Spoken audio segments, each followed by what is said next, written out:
¿Se acuerdan de la truculenta causa de esta página de Instagram que salió en su momento de varones del carnaval, en la que se acusaba a varios carnavaleros, tanto técnicos como directores, como participantes del carnaval, de haber abusado o acosado de menores y también otros delitos? Bueno, la Fiscalía ha continuado con ese tema y ha avanzado, depuró 150 denuncias y citó a víctimas, testigos y a un sospechoso. Cabe recordar que, bueno, el caso que conmocionó al ambiente carnavalero fue dado a la fiscal de delitos sexuales, Silvia Lovesio, que junto a su equipo trabajó justamente en una depuración de las denuncias. Esto lo confirmaba el diario El País. Y en las últimas horas se han tomado declaraciones a varios testigos y a uno de los denunciados. Y hay pendientes más citaciones.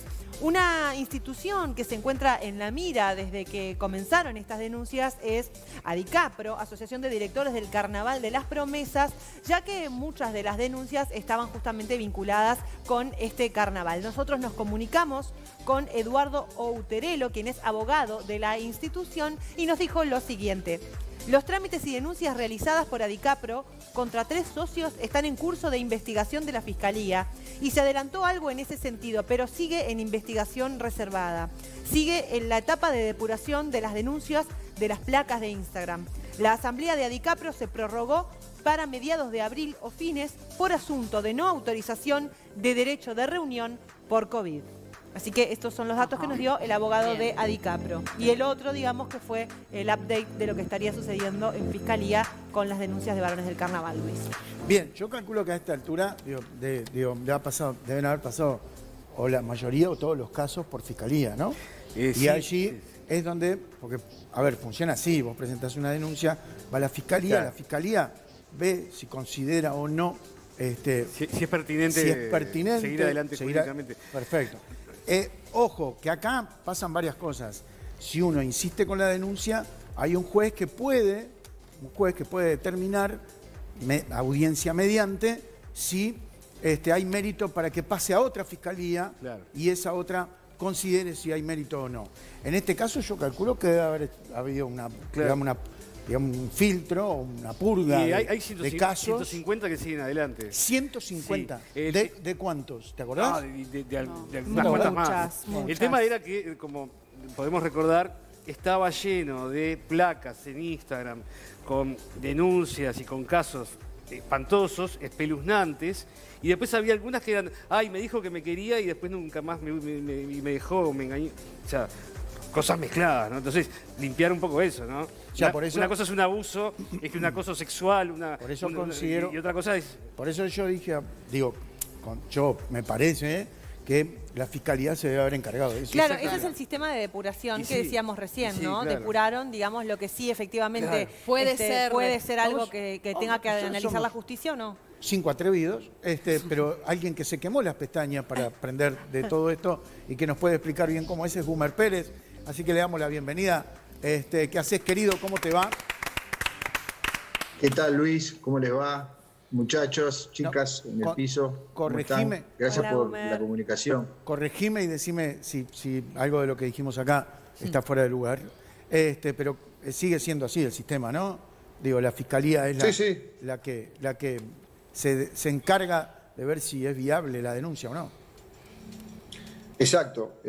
Primero que nada, Luis, vale aclarar que yo no patrocino ninguna causa de estas, ni como denunciante, ni como denunciado. Simplemente estoy al tanto como cualquier ciudadano y puedo emitir una opinión desde el punto de vista jurídico y sobre todo desde el punto de vista de derecho penal. Perfecto. Porque estamos en el ámbito del derecho penal.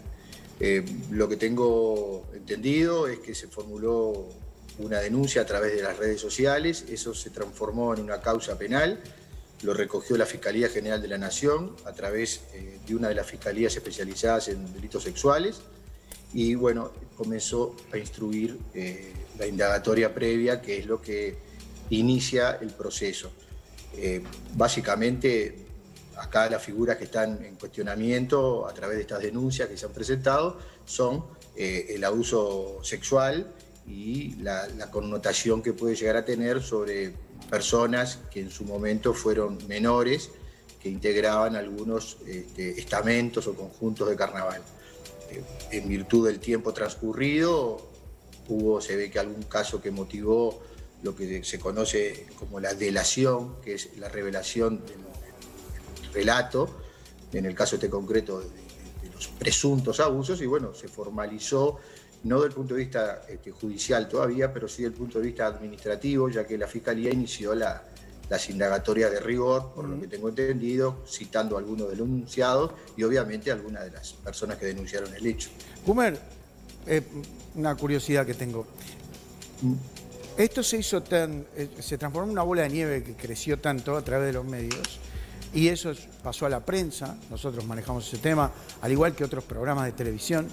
¿Eso amerita para que quizás una fiscal o un fiscal actúe, como se dice, de oficio? ¿O hacía falta sí o sí que algunas denuncias se hicieran realmente a nivel judicial, yendo a hacer la denuncia a fiscalía? ¿Cómo tenés idea? ¿Se puede hacer? O sea, ¿la fiscal puede actuar de oficio al ver tamaña repercusión? Te entiendo perfecto, Luis, y está muy buena la pregunta, porque vale aclarar, estos delitos de connotación sexual se formulan a instancia de parte. Es decir, que la parte ofendida por el delito debe ser quien lleve adelante la denuncia que relatan después estos hechos.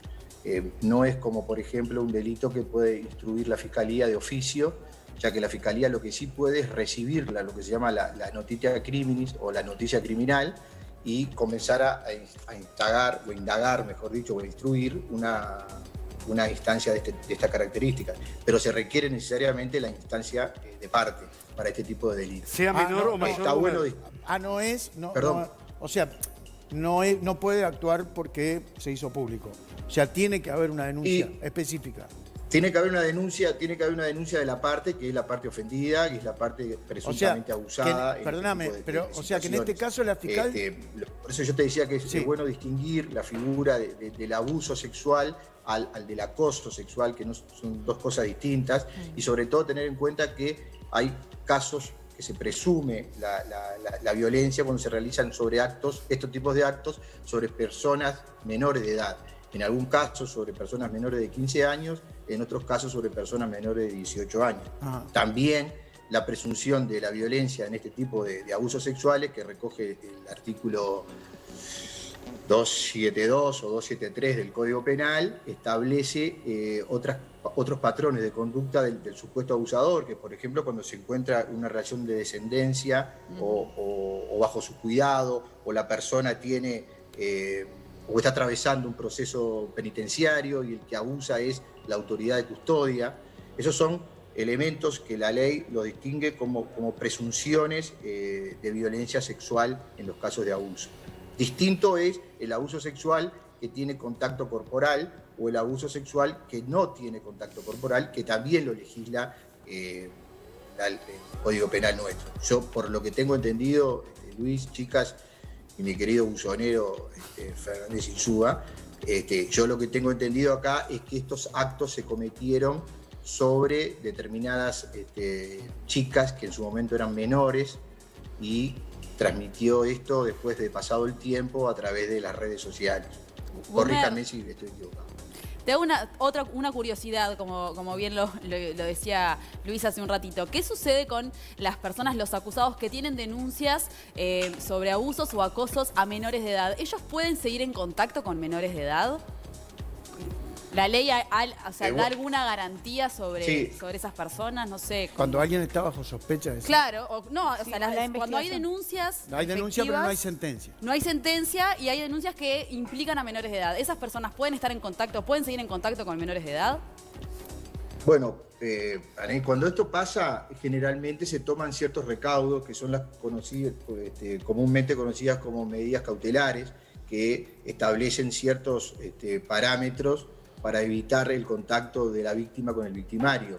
Por ejemplo, la prohibición de concurrir a determinados lugares, la prohibición de acercamiento, la prohibición de ejercer funciones desempeñadas en el ámbito laboral con personas menores de edad, inclusive en etapa de condena, cuando estos delitos ya son corroborados por la justicia. Por eso quería dividir lo que es la parte de la Fiscalía que no es la que resuelve el tema. El que resuelve el tema es el Poder Judicial. Pero la Fiscalía puede solicitar medidas cautelares mientras se está iniciando la investigación.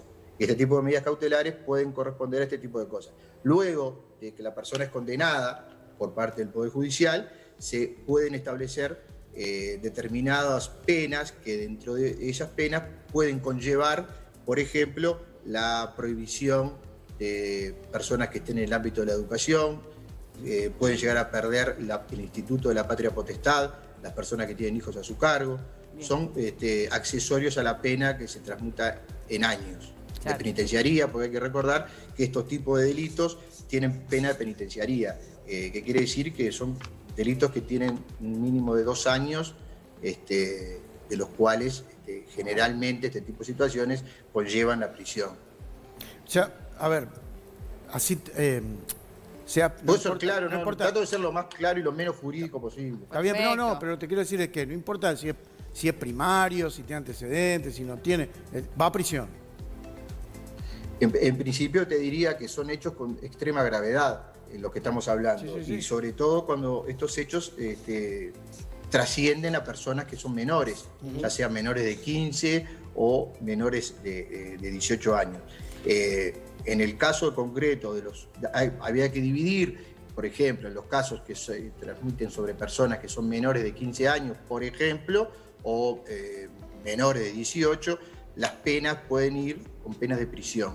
Pero en algunos casos las penas conllevan la prisión por la gravedad de la situación. Claro. Por ejemplo, no se podría admitir que una persona que abusa de su hija, de su nieta, o de su hermana conviva bajo un arresto domiciliario bajo el mismo techo que la víctima del caso, ¿no? Gumer, perdón.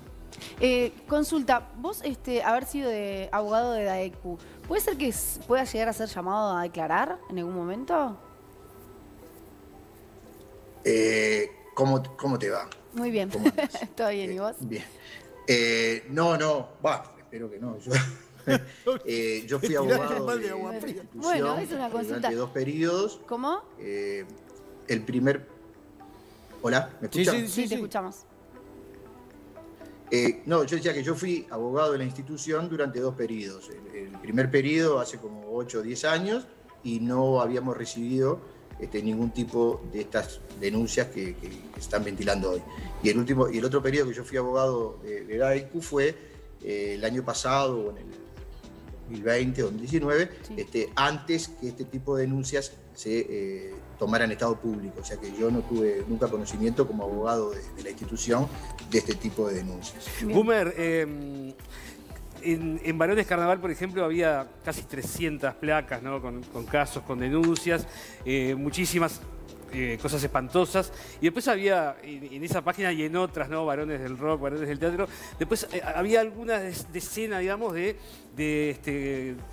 chicas despechadas, por ejemplo, ¿no? Porque me dijo que me amaba, me usó y después nunca más me habló.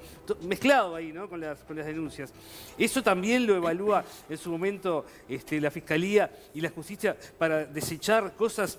Por un lado eso, y por otro lado, si a mí me acusan y después no se puede probar esa acusación en la justicia, ¿yo qué puedo hacer? Gustavo, parecés los periodistas que le preguntan al presidente, me metés como 5 o 6 preguntas en una y eso es un fenómeno. Aprovecha, claro. 2 por 1. No, el tema es que este tipo de denuncias conllevan ese cierto riesgo de la persona que denuncia y sobre todo la entidad de la denuncia. Yo en lo particular, que en el tiempo me he dedicado a defender víctimas de estos tipos de situaciones, soy muy celoso de la prueba. La prueba es el elemento clave en este tipo de situaciones porque no estamos hablando de pruebas físicas, como puede ser, por ejemplo, una violación, de que han rastros físicos de la situación. Estos tipos de delitos, como el atentado violento al pudor, los casos de abuso, se dan en el marco de la clandestinidad, de un hogar, en un club, en una institución deportiva, en una institución de educación. Entonces hay que ser muy celoso de la prueba porque en caso de que esto prospere, se va a estar condenando a una persona a una pena que tiene más allá de la connotación en alto grado de la pena, sino también en cuanto al castigo social que esto emerge. Claro. No es lo mismo que una persona sea remitida a prisión por un delito de estafa o por un libramiento de cheque sin fondo que por haber abusado de menores o por haber abusado de su hija o de su nieta o de su hermana. Entonces hay que ser muy celoso de la prueba. La justicia española es muy sabia en cuanto al Tribunal Supremo Español, entiende 2 o 3 características que tienen que tener los operadores jurídicos para entender cuando estamos frente a un caso de abuso sexual, que básicamente se remiten en que tiene que haber una persistencia al relato incriminatorio, o sea, la víctima tiene que persistir del relato, el relato tiene que ser continuo, lógico, cronológico. Tiene que haber, además, una situación de que ella no tenga ningún tipo de encono, envidia, frustración, resentimiento, odio, desprecio hacia el supuesto victimario, que eso es lo que lleva a establecer esos parámetros que hay que tener en cuenta. Me parece a mí que en Uruguay, tanto la jurisprudencia como las fiscalías operan en el sentido de custodia de la víctima y más allá de eso, en muchos casos, no quiero decir en todos, en muchos casos se guarda una estricta relación cuanto a la recolección de la prueba. Bien. Porque, ¿qué pasa? Si uno acusa a alguien con una prueba que es endeble, después lo lleva a un tribunal y el tribunal puede no entender que se cometió ese tipo de delito aberrante, entre comillas, o condenado socialmente, y esa persona pasó por el escarnio público, porque durante todo el tiempo que duró el proceso, la persona fue o nombrada, o fue sacada su nombre en los medios públicos o a través de las redes sociales, y eso no se lo va a devolver nadie. No. Creo que hay algunos casos de notoria publicidad que hoy estamos asistiendo a que personas que fueron imputadas o formalizadas, mejor dicho, en un proceso en el cual estaban denunciadas por personas presuntamente menores sobre actos de promesa remuneratoria o remuneración, y hoy asistimos a que hay un proceso endeble de prueba y se viene desmoronando como un verdadero castillo de naipes. Por eso digo que hay que ser muy celoso de la prueba en este tipo de delitos. Bien. Perfecto. Te quedaron muchas cosas para hablar, ¿no? Digo, muchas cosas con respecto, digo, uno ve la celeridad de algunos casos lógicos, razonables, y nos pone, digo, de alguna manera nos alivia un poco, la justicia actúa rápido. Hace poco tuvimos, bueno, ya fue preso este señor de Durazno, ¿era? ¿De dónde era? Sí, que estaba en el reality de niños, ¿está diciendo? No. Ah, perdón. El alcalde de Dolores. El alcalde, bueno. Dolores. Acá estamos, Dolores. Acá estamos hablando, obviamente, de casos que pasaron algunos hace un tiempo, claro, que necesitan otras instancias. Gumer, te vamos a molestar en unos días seguro. Vamos a ver en qué sigue esto. Me quedé sin tiempo, me tengo que ir a la pausa. Decime, ¿querías agregar algo? No, quería aprovechar, Luis, simplemente gracias por la convocatoria de siempre. Un placer estar con ustedes. Soy prácticamente el abogado cabecera de ese programa. Así que voy a pasar en cualquier momento la factura. Pasame. Pero no, capaz que lo podemos arreglar con un canje. Aprovechar para reflexionar, Luis, sobre este momento que estamos viviendo y aprovechar a decirle a la gente que tome conciencia de la situación grave en la que estamos. Las situaciones de pandemia coadyuvan en este tipo a veces de situaciones intrafamiliares. Totalmente. La gente estamos conviviendo todos adentro de mi casa, acá somos 6, se torna difícil prohibir entrada a los novios de mis hijas, los chicos salgan a jugar, que vayan al club, estamos todos acá adentro, se pueden generar situaciones a veces que nosotros estamos en una situación de vulnerabilidad en todos los hogares. Hay que reducir la movilidad al máximo, vacunarse a toda la gente que se vacune, y cuando a veces miro que las personas cercas están falleciendo, amigos, clientes, compañeros de trabajo. La verdad que estamos en un momento muy embromado y creo que tenemos que tomar todos real conciencia de todo esto. Las balas no pican cerca, las balas somos nosotros. Tenemos que entenderlo. Qué grande. Gracias, Gumer. Gracias, querido. Te mando un abrazo. Abrazo. Te mando un abrazo, Luis. Chao, Gustavo.